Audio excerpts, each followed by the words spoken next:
going on, everybody, and welcome back to Bourbon of the Week. My name's Chris. I'm going to be your host for today, and it's Friday, right? We finally made it to the weekend. Congratulations. Another week in the books. We normally have a Patreon blind sample or a Rye Day Friday for you on Friday, but today we have something different. This was sent to us by Josh and Aaron at Stuff and Whiskey. If you're not already following them, you're going to want to follow them. I can promise you that. Their videos are immaculate. Their tasting notes are always on point. They definitely have an amazing whiskey collection. I will leave their link in the description below. Make sure you click that. Make sure you go subscribe. But they have provided me with 3 blind samples, and the only thing that I know about them is the following. C and E, which are our first and third, have some mass market appeal, while D is a group pick. The group pick interests me the most because I know it's something I haven't had before. C and E, knowing their collection, I probably also haven't had before, but that group pick is really what I'm here for today. I've got our notes over here. We're going to try these out. We're going to see what we can figure out. We're going to try and guess proof. We're going to try and guess age. We're going to try and guess the bottle, although if I haven't had it, who knows if I can do that. But everybody knows before we get started on all of that, time for the traditional sip. Cheers, y'all. Damn.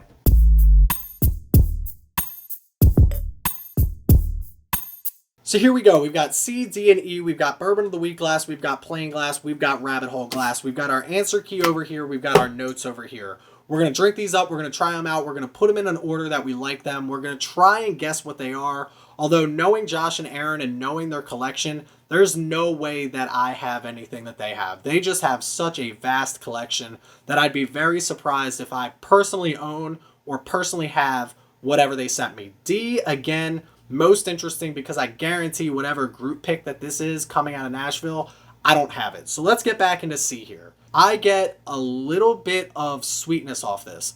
I thought I would get more because I don't get a real big rye spice off this either.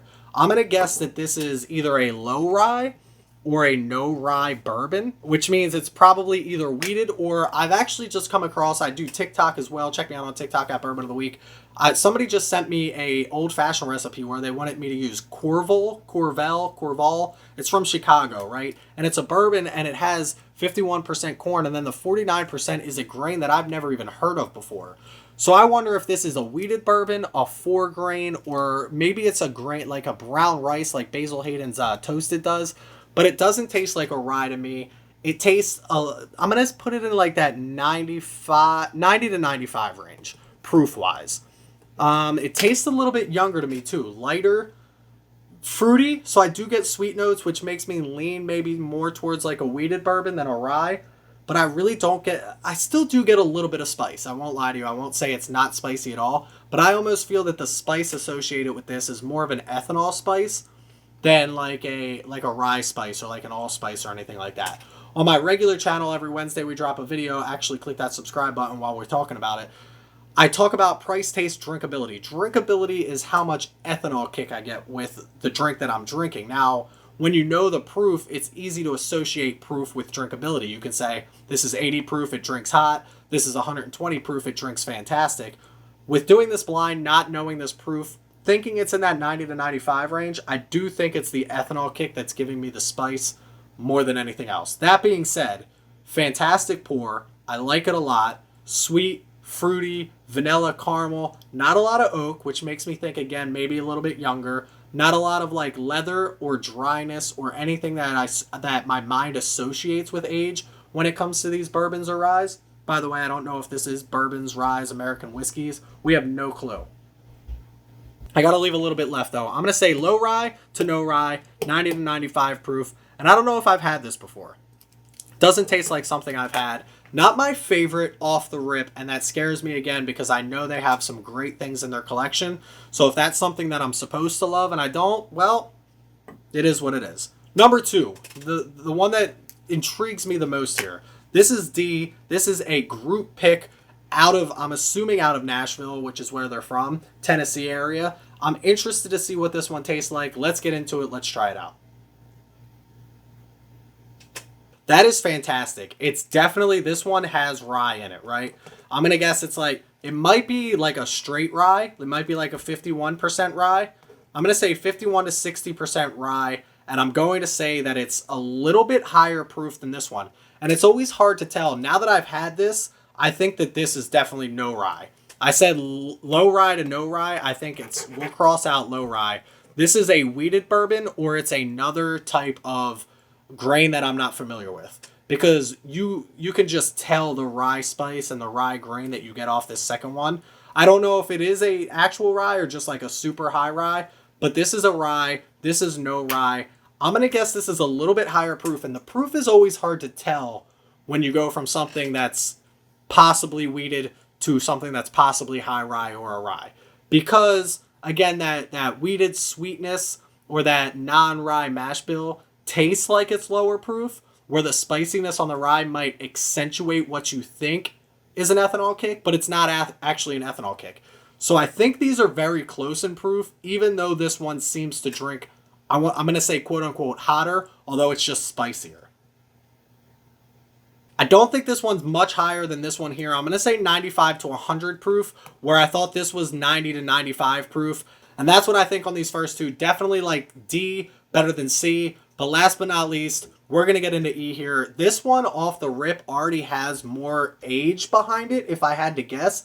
Just because that color difference between these two is, between all three of these. These, again, are very similar in color, while this one is just like a deep amber. But let's get into this. Let's try this out and let's see what we think.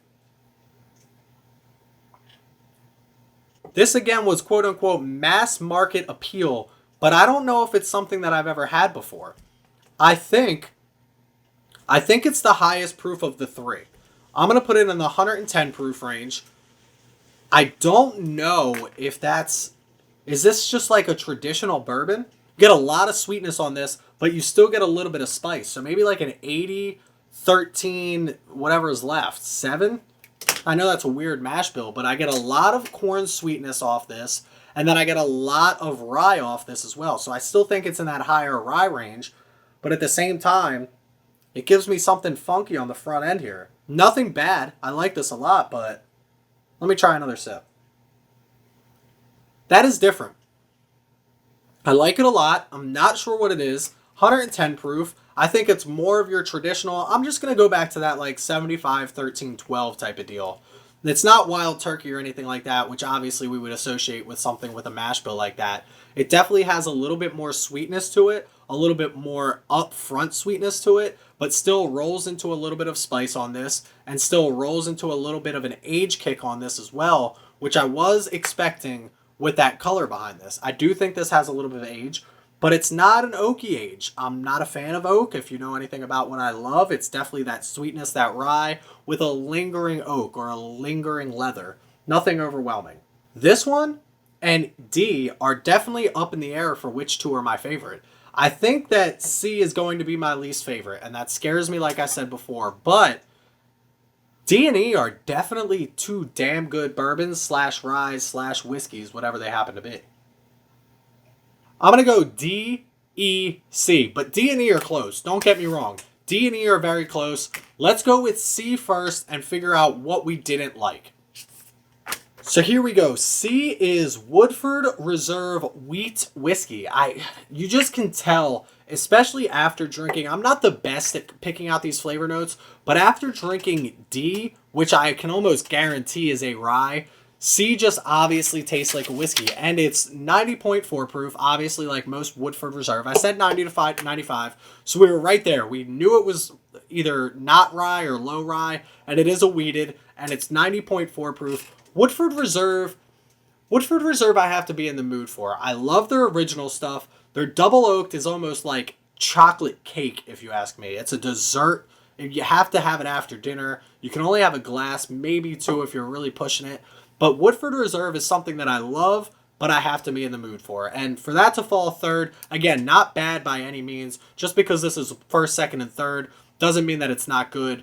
But Woodford Reserve wheat, I've never had before. Interesting that I get to try it. Love that I get to try it. And interesting that it fell third, because I'm very curious to see what fell second. Which was D, right? Or E?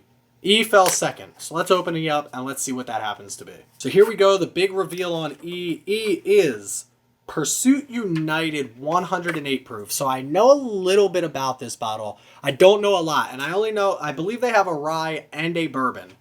I believe it's from 3 different distilleries. The first distillery is in New York, Finger Lakes. Bardstown is the Kentucky one. And then they have a Tennessee one, but they specifically mention, at least they do on Breaking Bourbon, when I looked this up a little bit, I found a TikTok that had Pursuit United on it. And I believe they tell you that it's not Dickel when you look it up on Breaking Bourbon. Don't quote me on that. It's either Jack Daniels or Dickel. They tell you it's not one or the other. But that is fantastic. Pursuit United is one of those bottles that it's limited allocated type of deal. I haven't had it. I definitely wouldn't be able to get it myself, I don't think. But that's a really damn good bottle. And if I did come across it, I would pick it up again. I don't know the price on it. It's probably, if I had to guess, in that $60 to $70 range, just with the way things run. But at 108 proof, I said 110 proof. We were very close.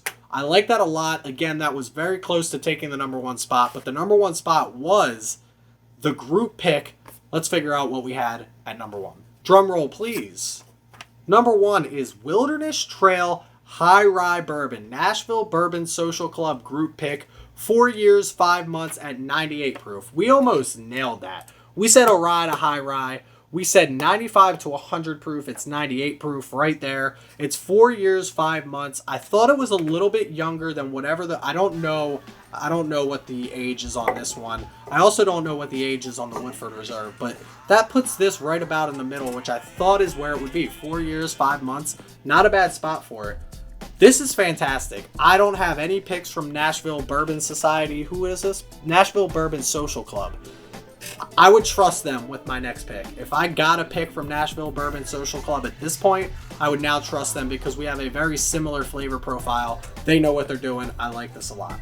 But listen, that's where we're going to leave you for today. Make sure you check me out on Instagram at Bourbon of the Week. Make sure you check out Stuff and Whiskey. Thank you, Josh and Aaron, again for sending this to me. If you want to help support the channel, check me out on Patreon. I'll leave that in the description below. If you want to chat with us 24/7, come chat with us on Discord. I will leave that link in the description below. Please don't drink and drive. Drink responsibly. And as always, stay healthy, stay happy, stay drinking. Cheers, y'all.